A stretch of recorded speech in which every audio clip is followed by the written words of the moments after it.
జనసేన అధినేత పవన్ కళ్యాణ్ ఇప్పటి వరకు ఏపీలోనే ఫోకస్ పెట్టారు. 2024 ఎన్నికల్లో పోటీ చేసిన అన్ని స్థానాల్లో గెలుపొంది కూటమిలో కీలక నేతగా ఎదిగి డిప్యూటీ సీఎంగా బాధ్యతలు నిర్వర్తిస్తున్నారు. మొన్నటి వరకు ఏపీలో జనసేన పార్టీని బలోపేతం చేయాలని భావించిన పవన్ ఇకపై ఏపీతో పాటు తెలంగాణలో కూడా పార్టీ బలోపేతంపై ఫోకస్ చేయబోతున్నట్లు తెలుస్తోంది. 2022 తరువాత పూర్తిగా ఏపీ మీదే ఫోకస్ పెట్టిన పవన్ కళ్యాణ్ ఏపీలో అధికారంలోకి వచ్చిన 18 నెలల తరువాత తెలంగాణ మీద పూర్తి స్థాయి ఫోకస్ పెట్టబోతున్నట్లు తెలుస్తోంది. అందులో భాగంగానే తెలంగాణలోని అన్ని కమిటీలను రద్దు చేసి వాటి స్థానంలో కొత్త కమిటీలు వేయబోతున్నట్లు సమాచారం. తెలంగాణలోని జీహెచ్ఎంసీ, వీర మహిళ, యువజన, విద్యార్థి విభాగ కమిటీలను రద్దు చేసి వాటి స్థానంలో కొంతమంది సభ్యులతో తాత్కాలికంగా అడహక్ కమిటీలను నియమించాలని జనసేనాని నిర్ణయించారట. 30 రోజుల పాటు అడహక్ కమిటీలు పనిచేయనున్నట్లు తెలుస్తోంది. ఈ కమిటీలు ప్రతి నియోజకవర్గం, జీహెచ్ఎంసీ పరిధిలోని 300 డివిజన్లలో పర్యటించి కనీసం 5 సభ్యులతో జాబితాను సిద్ధం చేసి పార్టీ కార్యాలయం దృష్టికి తీసుకురావాలని సూచించారట. అంతేకాదు త్వరలో పార్టీని సంస్థాగతంగా బలోపేతం చేసేలా నూతన కమిటీలను కూడా ప్రకటించడానికి జనసేన పార్టీ సిద్ధమవుతోంది. ఏపీతో పాటు తెలంగాణ పార్టీ వ్యవహారాలు, కమిటీ నియామకాలను స్వయంగా జనసేన పార్టీ ప్రధాన కార్యదర్శి రామ్ తాళ్లూరి చూస్తున్నారు. వాస్తవానికి తెలంగాణలో జనసేన పార్టీపై పవన్ ఫోకస్ ఆపేసి చాలా రోజులైంది. ఏపీలో కూటమితో జతకట్టడానికి, జగన్ను అధికారం నుండి దూరం చేయడానికి ఎక్కువగా అక్కడే రాజకీయం చేసిన పవన్ కళ్యాణ్ తాజాగా ఏపీతో పాటు తెలంగాణలో కూడా సమాంతరంగా పార్టీని బలోపేతం చేయాలని నిర్ణయించుకున్నట్లు తెలుస్తోంది. దానికి ప్రధాన కారణం జనసేన పార్టీ తెలంగాణలో ఫోకస్ పెట్టకపోయినప్పటికీ గత నెలలో జరిగిన తెలంగాణ స్థానిక సంస్థల ఎన్నికల్లో జనసేన మద్దతుదారులు విజయం సాధించడం, జనసేనకు ఇప్పటికీ అక్కడ మద్దతుదారులు ఉండటం ఓ కారణంగా చెప్తున్నారు ఆ పార్టీ నేతలు.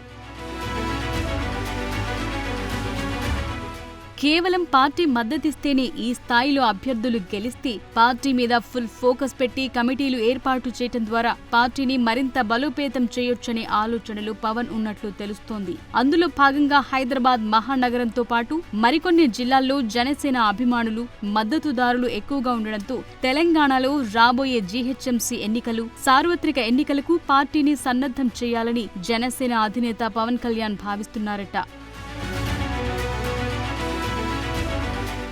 అయితే ఉన్నపళంగా ఇప్పుడు జనసేన పార్టీ తెలంగాణలో కమిటీలు ఏర్పాటు చేయడానికి మరో బలమైన కారణం ఉన్నట్లు ఆ పార్టీలో చర్చ జరుగుతోంది. రాబోయే జీహెచ్ఎంసీ ఎన్నికలను దృష్టిలో పెట్టుకుని ఇప్పుడు కొత్త కమిటీలు వేయటంతో పాటు తాత్కాలికంగా అడహక్ కమిటీలు ఏర్పాటు చేస్తున్నట్లు టాక్ వినబడుతోంది. గ్రేటర్ హైదరాబాద్ లో ఉన్న 300 డివిజన్లలో సెటిలర్స్ ఉన్న ప్రాంతాలతో పాటు జనసేన బలంగా ఉన్న డివిజన్లను ఎంపిక చేసుకుని వాటిలో పోటీ చేయాలని జనసేన భావిస్తున్నట్లు తెలుస్తోంది. ముఖ్యంగా సెటిలర్స్ ఎక్కువగా ఉన్న కూకట్పల్లి, షేర్లింగంపల్లి, జూబ్లీహిల్స్ వంటి ప్రాంతాల్లో ఎక్కువ డివిజన్లలో జనసేన పోటీ చేయాలని భావిస్తున్నట్టు తెలుస్తోంది. అయితే ఏపీలో బీజేపీ, టీడీపీతో కలిసి కూటమిలో ఉన్న జనసేన తెలంగాణలో ఒంటరిగా పోటీ చేస్తుందా లేదా ఆ పార్టీలను కలుపుకుని ముందుకు వెళుతుందా అనే విషయంపై స్పష్టత రావాల్సి ఉంది. ప్రస్తుతానికి కమిటీలు ఏర్పాటు చేసి జీహెచ్ఎంసీ పరిధిలో జనసేన బలాబలాలను బేరీజు వేసుకుని దానికనుగుణంగా ఎన్నికల్లోకి ముందుకే వెళ్లాలనే ఆలోచనలో జనసేన అధినేత పవన్ కళ్యాణ్ ఉన్నట్లు సమాచారం. అందులో భాగంగా కేవలం జీహెచ్ఎంసీలో మాత్రమే కొత్త కమిటీల ఏర్పాటు కాకుండా రాష్ట్ర వ్యాప్తంగా కొత్త కమిటీలు ఏర్పాటు చేయబోతున్నట్లు ప్రకటించారు. ముందు జీహెచ్ఎంసీ టార్గెట్ గా పెట్టుకుని తరువాత అసెంబ్లీ ఎన్నికలపైన ఫోకస్ పెట్టాలనేది ఆ పార్టీ వ్యూహంగా కనబడుతోంది. ఈ అంశంపైన ఇప్పటికే ఆ పార్టీ ప్రధాన కార్యదర్శి రామ్ తాళ్లూరి పార్టీ నాయకులకు కొన్ని కీలక సూచనలు చేసినట్టు తెలుస్తోంది. తెలంగాణలో ప్రత్యర్థి పార్టీలపై వ్యక్తిగత దూషణలు, వ్యక్తిగత ఎజెండాతో ముందుకు వెళ్లకుండా అంశాల వారీగా సమస్యల మీద పోరాటం చేసే విధంగా ముందుకు వెళ్లాలని చెప్పారట. ఏ పార్టీతో గొడవలు లేకుండా జనసేన పార్టీ సొంతంగా తెలంగాణలో బలోపేతం కావాలని సూచనలు కూడా చేసినట్టు తెలుస్తోంది. ఇక మొన్న జరిగిన పవన్ కొండగట్టు పర్యటనలు, కార్యకర్తలు, నాయకులు జోష్ చూసి తెలంగాణపై ప్రత్యేక ఫోకస్ పెట్టాల్సిన అవసరం ఉందని పవన్ కళ్యాణ్ చెప్పారట.